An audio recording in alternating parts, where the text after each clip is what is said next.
ওকে, আমরা এখন দেখবো ক্যাপচারটি কিভাবে প্রজেক্ট শেয়ার করা যায়। ঠিক আছে, সো এটা অনেক ইজি একটা সিস্টেম ক্যাপচার করে দিয়েছি। ওই জন্য জাস্ট আগে একটা সেটিংস একটু চেক করতে হবে।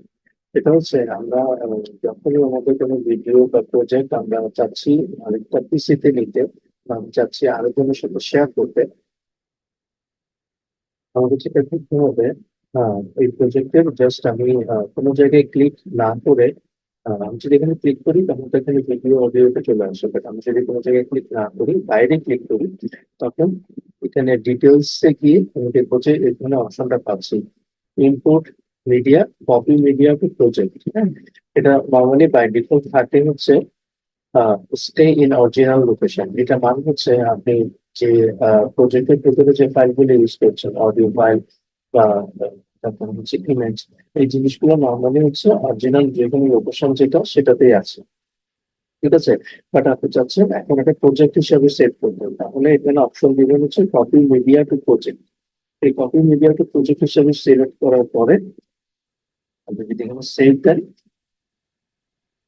তাহলে এটা আমি দেখতে পাচ্ছি সেভ কি নামে সেভ হবে এটা এখানে আছে। এটা কোন জায়গায় সেভ হবে সেই লোকেশনটা আছে। আর এরপরে হচ্ছে বাকি সব ডিফল্ট সেটিংস গুলো দেওয়া আছে।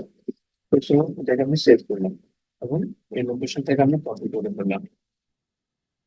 আই, এই ড্রাইভ আমি নর্মালি আমার ড্রাইভ হচ্ছে আই, আপনার যে ড্রাইভের থেকে এটা হচ্ছে সেটিংস এ গিয়ে আমি নর্মালি ক্যাপচার ড্রাফট ফোল্ডারটা ভেতরে আমাদের প্রজেক্ট ফাইল গুলো থাকে বাই ডিফল্ট।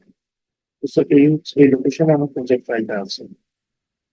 সো এটাকে সেভ করবো। সেভ করার পরে এটা কিছুটা সময় নেবে, এটা আমার যেহেতু ফাইলটা আগে থেকেই প্রজেক্টের হিসেবে দাঁড় করানো আছে সে কারণে সময়টা কম হচ্ছে। বাট কিছুটা সময় নেবে, ফাইল বা প্রজেক্ট বড় হলে আরো বেশি সময় নেবে। তো সো এটা হওয়ার পরে আমি এই ফাইলটা পাবো হচ্ছে, মানে আমার এখানে আই ড্রাইভে রেখেছি। আই ড্রাইভ ক্যাপকাট ড্রাফটস যে 091 ইউ নামে যে ফোল্ডারটা আছে এটার ভিতরে ছোট করে দিই যা আছে। যেমন এখানে ধরেন ইমেজ সহ চলে আসছে, হ্যাঁ? মানে আমাদের ফোল্ডার এরিয়ার ভিতরে যা যা ইমেজ আছে ওই ইমেজটাও চলে আসছে। তাহলে এই পুরো ফোল্ডারটা আমি কপি করে যখন শেয়ার করতে পারবো, হ্যাঁ, জিপ করে শেয়ার করতে পারবো, মেলে শেয়ার করতে পারবো।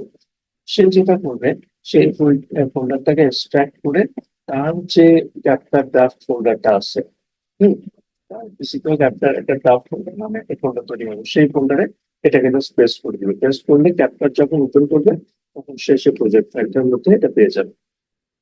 ঠিক আছে, সেগুলো বোঝা গেছে, কোনো সমস্যা থাকলে জানাবেন।